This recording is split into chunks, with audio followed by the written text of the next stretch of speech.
Ubaidullah میری پھپھو کے بیٹے تھے، بہت خوبصورت، قد کاٹ اونچا، چوڑے شانے، شاندار شخصیت، نیک اور شریف تھے۔ پھوپھی نے ان کے لیے میرا رشتہ مانگا تو والدین نے فوراً ہاں کر دی اور کچھ عرصے بعد ہماری باقاعدہ منگنی ہو گئی۔ میں بہت خوش تھی کہ میرا منگیتر اس قدر خوبرو ہے۔ جس دن دلہن بنی سبھی کہہ رہے تھے منزہ بہت اچھی لگ رہی ہے، لیکن دولہا کا تو کوئی جواب ہی نہیں، وہ کسی شہزادے سے کم نہیں لگ رہے تھے۔ ہمارے والدین اور پھوپھی کی مالی حالت بہت اچھی تھی، لہٰذا بہت دھوم دھام سے شادی ہو گئی۔ اتنے خوبصورت دلہا کو پا کر میں خوشی سے پھول کی طرح کھل گئی تھی۔ عبید مجھ سے بہت پیار کرتے تھے، وہ مجھ پر 100 جان سے فدا تھے۔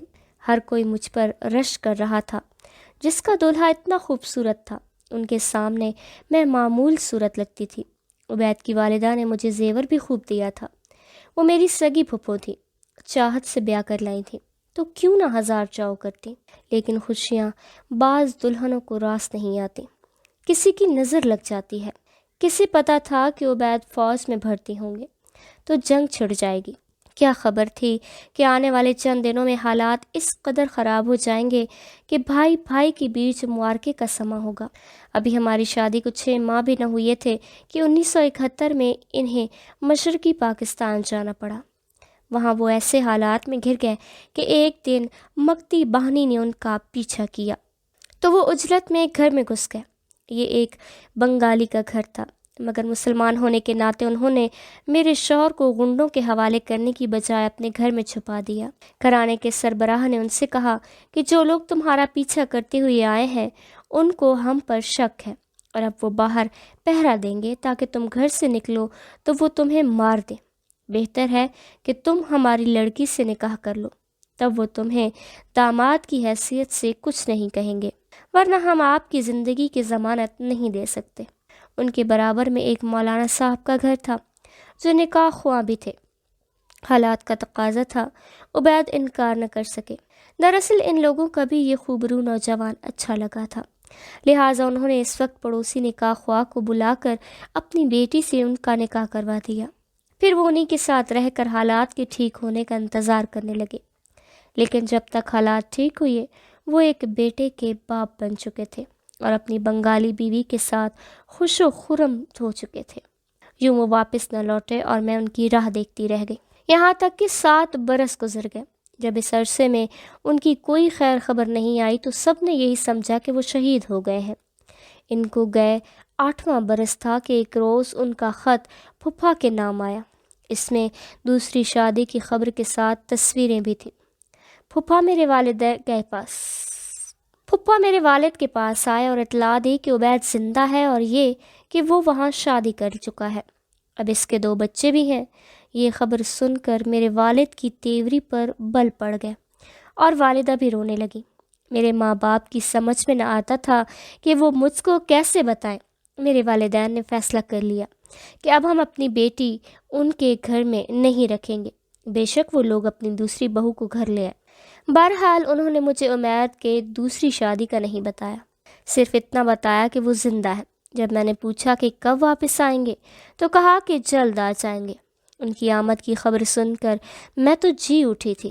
مدت سے جس کا انتظار تھا اور جس کو سب شہید سمجھتے ہیں وہ لوٹ کر آنے والا تھا۔ سبھی کہا کرتے تھے کہ اب کتنا انتظار کرو گی، اب میکے چلی جاؤ، مگر میں نے عبید کا گھر نہ چھوڑا۔ مجھے یقین تھا کہ وہ ایک دن ضرور لوٹ کر آئیں گے۔ میں نے گھر سجایا، قیمتی خوبصورت اور خوش رنگ جوڑے نکالے، نئے جوڑے بھی سلنے کو دیے اور اپنے سہاگ کے استقبال کی تیاری میں ہمتاً مشغول ہو گئی۔ میرا جوش اور ولولہ سبھی دیکھ رہے تھے اور دل میں کڑ رہے تھے۔ کسی کی بھی جرأت نہ ہوئی کہ میرے بے پایہ خوشی پر حقیقت کا خوفناک بم گراتے۔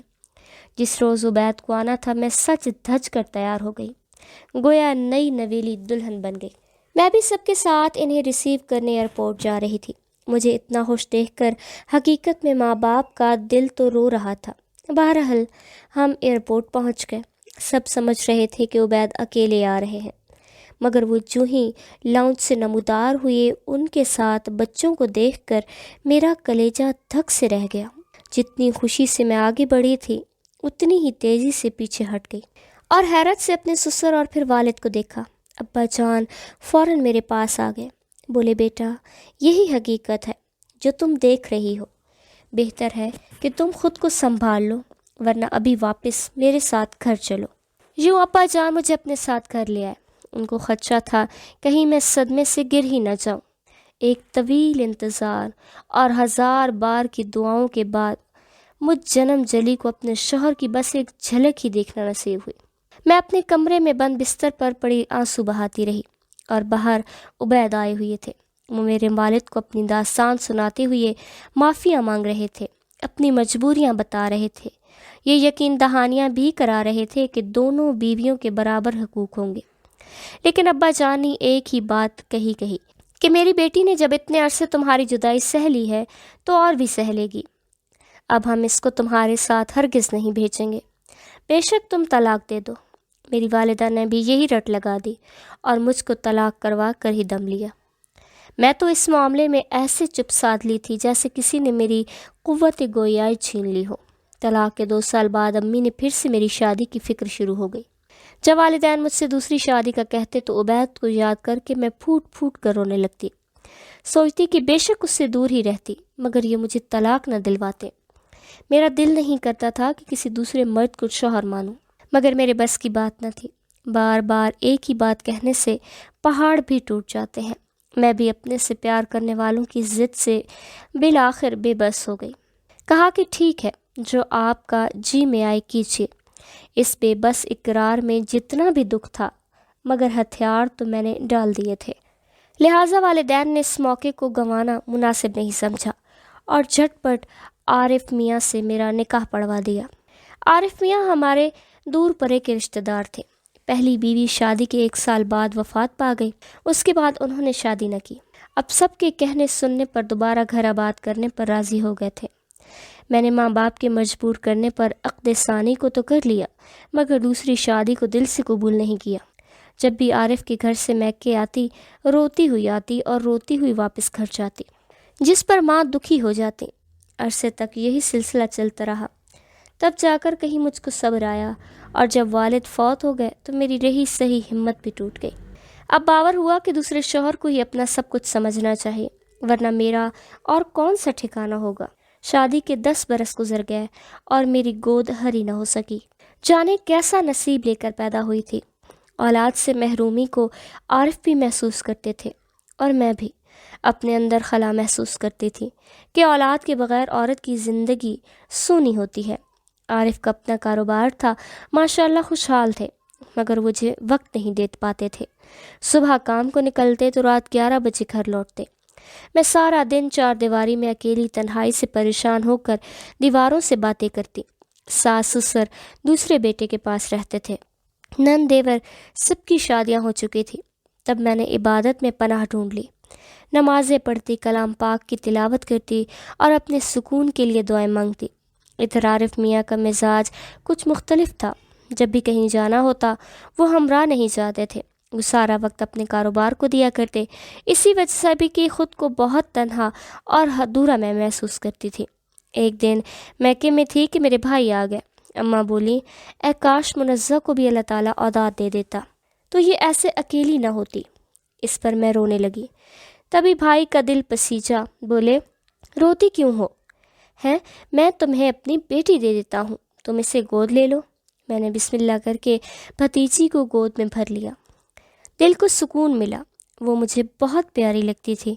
میں اس کو اپنے ساتھ گھر لے آئی۔ عارف کو یہ بات پسند نہ آئی، کہنے لگے بیٹی تو پرایا دھن ہوتی ہے، تمہارے بھائی کو ایسا ہی خیال تھا تو اپنا بیٹا دے دیتے، ہم بیٹی کو پال پوس کر بڑا کریں گے اور بیاہ دیں گے، گھر تو پھر بھی خالی ہو جائے گا۔ ان کی یہ باتیں میرے دل کو لگی۔ دوبارہ میکے آئی اور بھائی کو میاں کی باتیں گوش گزار کی تو وہ آزردہ ہو گئے، کہنے لگے ٹھیک ہے، تم کو اپنا بیٹا بھی دے دیتا ہوں، اس طرح تمہارے میاں خوش ہو جائیں گے، اللہ تعالیٰ مجھے اور بیٹا دے گا، آج سے شیر دل تمہارا بیٹا ہے۔ انہوں نے بیٹے کو بھی مجھے دے دیا، حالانکہ بھابھی کا دل دھڑک گیا تھا کیونکہ شیرو بہت ننھا منا اور خوبصورت تھا۔ میں نے شوہر کو خوش کرنے کے خیال سے اس نعمت کو بھی گود لے لیا اور اپنے گھر لے آئی۔ میرے لیے تو بھائی کے دونوں بچے برابر تھے، دونوں مجھے پیارے تھے۔ ان کو گلے سے لگایا، پالا پوسا، بڑا کیا۔ میرے لیے تو بھائی کے دونوں بچے برابر تھے، دونوں مجھے پیارے تھے، ان کو گلے سے لگا لیا، پالا پوسا بڑا کیا، ان کی پرورش میں وقت اچھا کٹ گیا۔ دونوں بچے دل سے عارف کی عزت کرتے تھے اور ان کو اپنے والد جیسا ہی سمجھتے تھے۔ جو حکم وہ کہتے یہ دونوں بچے فوراً بجا لاتے۔ وہ دونوں جوان ہو گئے تو مجھے ان کی شادیوں کی فکر ہوئی۔ چاہتی تھی کہ اچھی جگہ شادیاں ہوں، تبھی اپنی جھلی بہن کے بیٹے سے عافیہ کی منگنی کر دی۔ یہ بہن بیوہ مگر صاحب جائیداد تھی۔ گھر میں شادی کی تیاریاں ہونے لگی، سبھی نے بڑھ چڑھ کر حصہ لیا۔ عارف بھی کسی سے پیچھے نہیں تھے۔ ہم اس موقع پر کسی شے کی کمی نہیں ہونے دینا چاہتے تھے۔ بھائی کا گھر میرے گھر سے کافی دور تھا، جبکہ میری بہن عافیہ جس کی بہو بننے جا رہی تھی وہ بھائی کے قریب ہی رہتی تھی۔ تبھی میں نے سوچا کہ عافیہ کی رخصتی اس کے حقیقی والد کے گھر سے کر لیتے ہیں، اس طرح میری بہن کو بارات لانے میں آسانی ہوگی۔ عارف نے عافیہ کا جہیز ایک ٹرک میں اس کے حقیقی باپ کے گھر خود پہنچایا، لیکن جب شادی کا دن آیا تو ان کے رویے میں تبدیلی آ گئی۔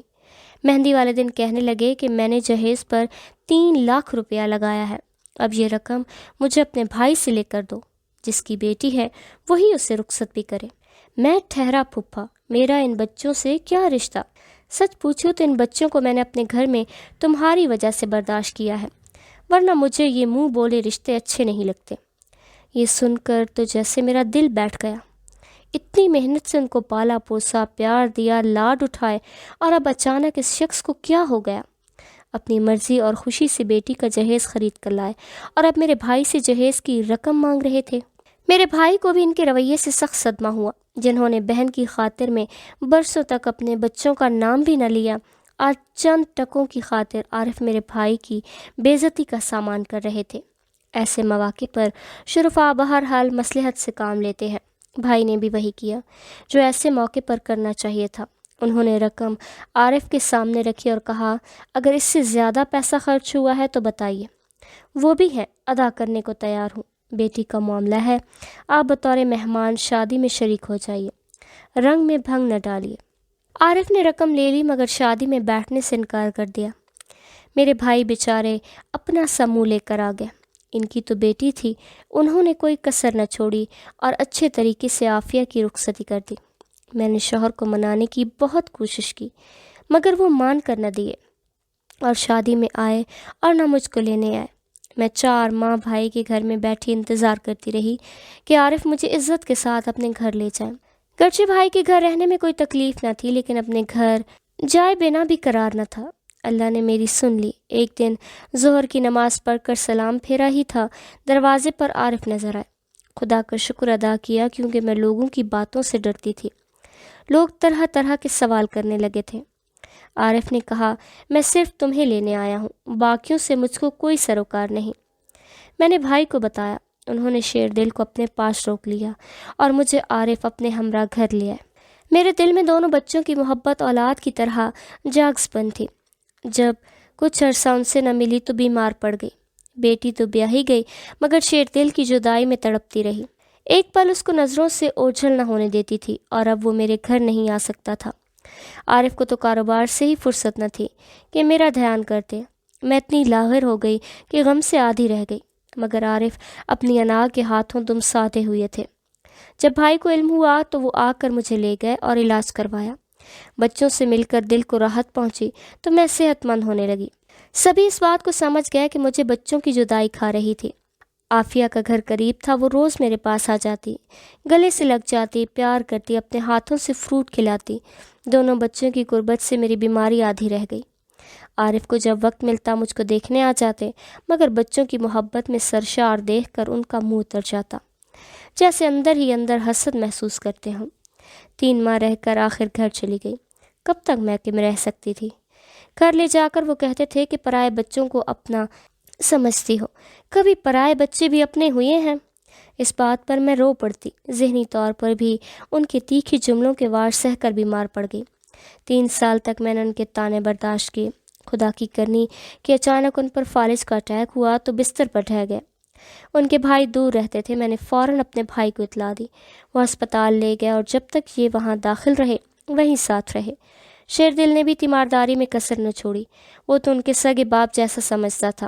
بہرحال طبیعت کو قدرے بہتر ہو گئی، تاہم چلنے پھرنے اور کام کاج کے نہ رہے۔ انہوں نے شیردل کو جانے نہ دیا۔ شیردل کاروبار دیکھتا اور ان کو بھی سنبھالتا۔ عافیہ بھی روز آ جاتی، ان کی خدمت کرتی اور ان کو بستر پر پڑا دیکھ کر ابو ابو کہہ کر رونے لگتی۔ اب عارف کو احساس ہوا کہ ان بچوں کو پالنا پوسنا رائے گاہ نہیں گیا۔ دونوں بچے ان سے دل سے پیار کرتے ہیں اور اپنے والد کی جگہ ان کو ہی باپ سمجھتے ہیں۔